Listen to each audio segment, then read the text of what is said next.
Welcome to a Foxy Tech Tips tutorial on adding icons to your desktop on Mac. If you find this tutorial helpful, please consider subscribing to my channel and liking the video.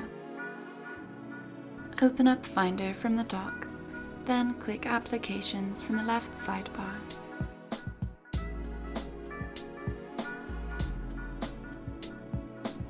Find the application that you would like to add to your desktop.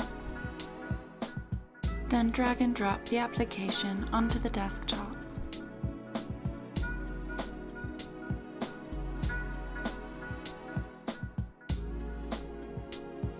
You can now double-click on the app icon to open the app.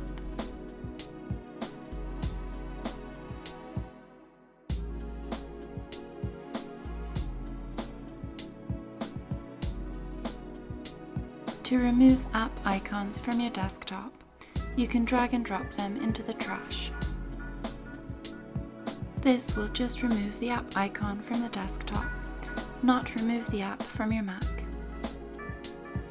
And that draws an end to this tutorial.